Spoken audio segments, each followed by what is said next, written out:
Hi everybody, welcome back to Indycar. It's a Monday morning, my name's Gordon Ross and I'm broadcasting today near Anniesland Cross. This morning I wanted to talk to you about what I was talking to you about yesterday in fact, and that's to do with the timing of the Brexit deal and how it affects Scotland and how it affects the referendum that we want to hold.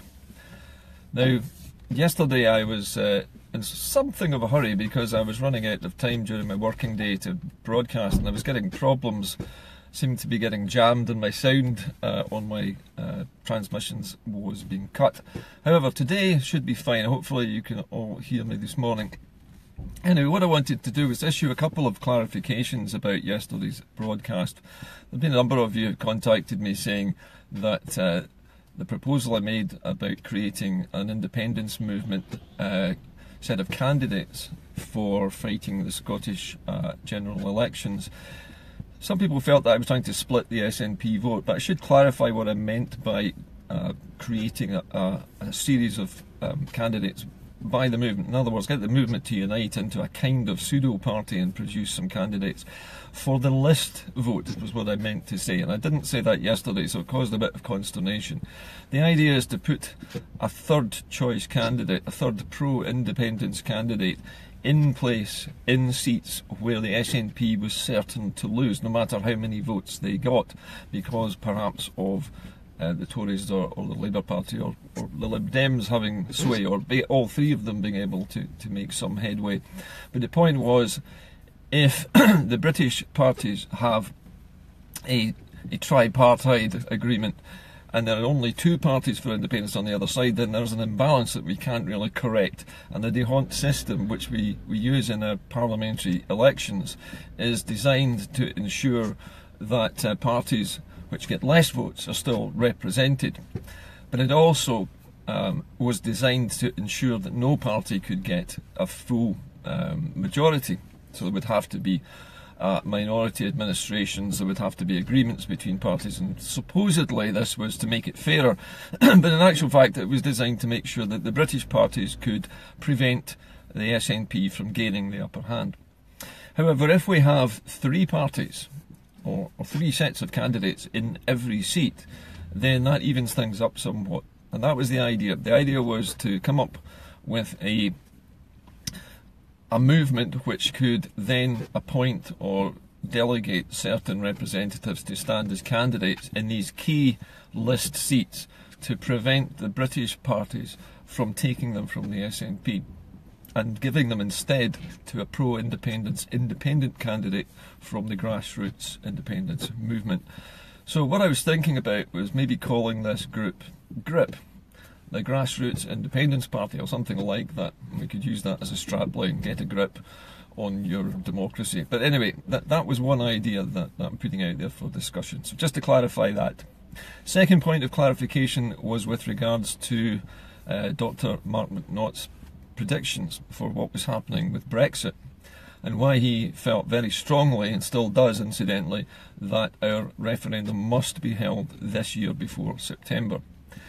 The clarification I want to make today is the fact that the Brexit trade deal will not have to be decided by September this year, but what will need to be decided by September this year is the issue of the Irish border must be resolved by September.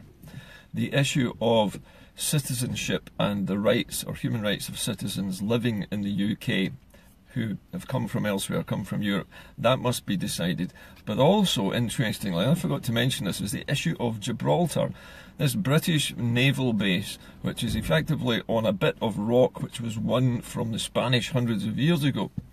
Now Gibraltar is a sort of bit of Britain at the moment down in the Mediterranean, but Spain has for centuries argued that it is a part of their territory.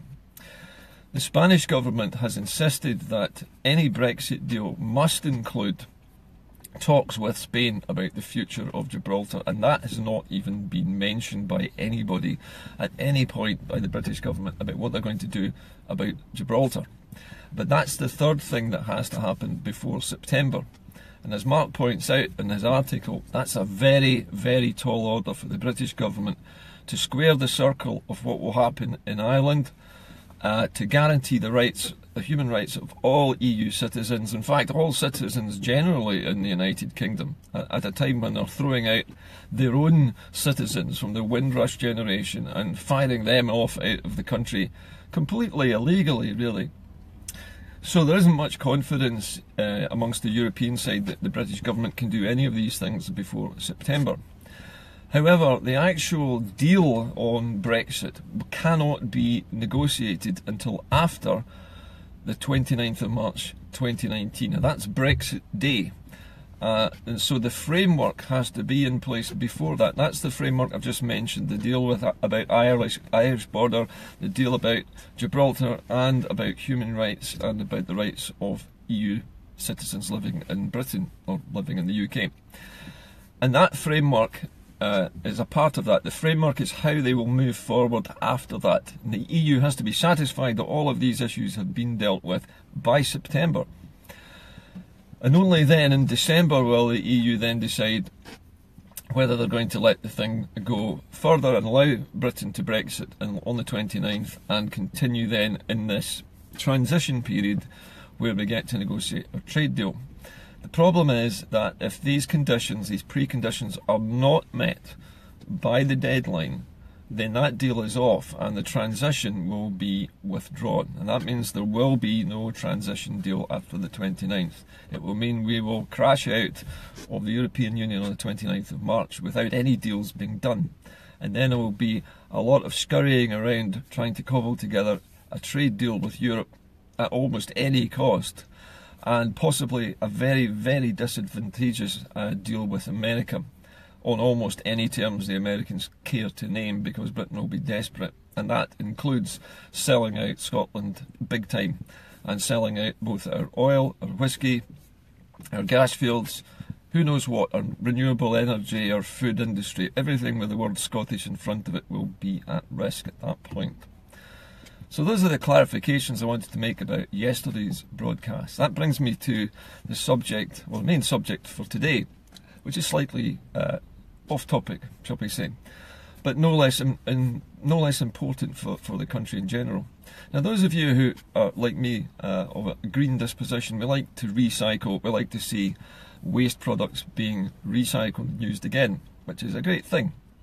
But the problem is that a lot of the waste that we manufacture in the West does not get recycled right here. We think it does, but it doesn't. As a driving instructor, I drive around the west of the city frequently, and often I'm driving along South Street past the shipyards and the docks. And down there, at the docks, there is a massive scrap metal depot, if you want to call it that. A massive, huge pile of scrap metal, which grows week by week as massive trucks and vans come from all over west central Scotland to deposit old washing machines, car wrecks, copper cables, bits of lead, you name it. Anything with metal on it goes into this enormous dump. And every now and again, every few weeks, a huge Chinese ship will come along and take all of that scrap metal to China to be recycled. Now, being recycled means it has to go into a machine called a direct reduction smelter. Now, direct reduction smelters melt down all the mixed metals and draw all of them off at different points in the smelter so that they can separate steel, iron, copper, aluminium, and run all these metals off in different directions to be separated out and used again. The problem is that the Chinese government this week has announced it will no longer be taking any more imports of foreign waste at all. Not a single one. No mixed recyclables, no unsorted recyclable materials, no card, no paper, no plastics. It will not be taking any further scrap metal. None, not a single ton of it will come into China after this. The reason is that the Chinese have decided that their country is so polluted already that importing other people's garbage and adding to the pollution by running these smelters day and night to reduce this material back into its component metals is actually poisoning the air in China even more than it needs to be. And also means mountains of waste are lying around Chinese docks. I'm talking about mountains hundreds of feet high of stinking garbage. Now, the Chinese have obviously had to draw a line here, but it presents us with a problem. which is that we will no longer be able to just send our junk to somebody else. We won't be able to offload our garbage to China anymore. However, despite the fact that this is a problem, it offers us an opportunity, and the opportunity to set up recycling systems of our own here, and a whole recycling industry here, using more green technologies to reduce the metals and to recycle the plastics. Now in Grangemouth, and near Grangemouth chemical plant, there used to be a plastics factory run by Dow Corning years ago, and they used to manufacture plastics and they used to recycle some plastics. As far as I'm aware, that factory is now closed. I might be wrong, but what I'm talking about is reopening things like that in Scotland and starting a new recycling industry. Now that China is no longer going to be doing it for us, there is the opportunity for Scotland to recycle its own rubbish and to turn it into a new industry. So I would ask the Scottish Government, their Department for the Environment, and also I'm guessing the Department for Trade, or the Department for Industry, whatever they're called nowadays, to have a look into the possibility that this Chinese garbage ban represents for Scotland, and see if we can take advantage of this new situation by building perhaps a direct reduction smelter with the required pollution controls on it. It also should, I think, give us a bit of a warning that we're using too much steel. Steel takes tremendous amounts of energy to melt it because of its nature, and because of that it produces a tremendous amount of pollution in its manufacture, because we have to burn a lot of gas which creates a lot of carbon dioxide. And there are a lot of fumes and smoke and nasty toxic vapours come off it while it's doing this. It would be better for us to make the switch as far as possible to using aluminium instead of steel, particularly for things like manufacturing of cars and motor vehicles, because A, it's much lighter, it's easier to recycle, and aluminium is also far more commonly found. It's not as expensive. So these are things I think we need to take into account when we're planning the new country after we become independent in the next couple of years. So it's time that whoever's in charge at the Department for Industry and the Departments for the Environment had a look at this and are made aware of the fact that China is no longer going to be taking much of our rubbish, and have a look at see if we can do something ourselves. Years ago at Hunterston, back in the 1970s, it was at that time there was a proposal that British Steel would set up 3 direct reduction smelters at Hunterston ore terminal. The idea of which was to bring our own waste to these direct reduction smelters at Hunterston, smelt them back down into basic steel again, and then for that to be sent to places in central Scotland to be rolled. Now, as you know, we've lost a lot of our steel industry, so we can no longer do that, but we do have steel rolling mills. I still think we've got those up at Clydebridge. I'll need to check, but I believe there's still some rolling mills in Scotland. So a direct reduction smelter or 2 would be a good idea.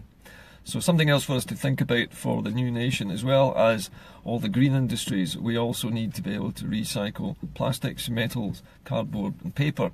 Glass as well. Again, glass takes a fair amount of energy to smelt, but not as much as metals. And glass can be almost endlessly recycled anyway, and we already are doing that, I believe. Anyway, that's the show for today. I just wanted to let you know those various those little amendments I wanted to make to yesterday's broadcast, so that you're aware that I'm not proposing to split the SNP vote, and that there is a timetable for Brexit, which it is very unlikely the British government will now make by September, which means that the chances of a hard Brexit on the 29th of March are very high indeed. We need to be prepared, and we need to get ready to vote this summer, I think, because after the 29th of March, all bets are off, because those 111 powers that we've been talking about, the ones that the British government is taking Scotland to court about, I mean, Scotland has devolved powers. All things that are not reserved are supposed to be devolved, and yet the British government is taking Scotland to court over our rights to have those devolved powers back. That tells you everything you need to know about what the British government intends to do with those 111 powers. They're going to snatch them right back. they're going to kick the Scottish Continuity Bill into the long grass and say it's not legal for us to do this, and therefore they're going to just wade straight in there and snatch all of these powers back and use them to do whatever they wish after Brexit.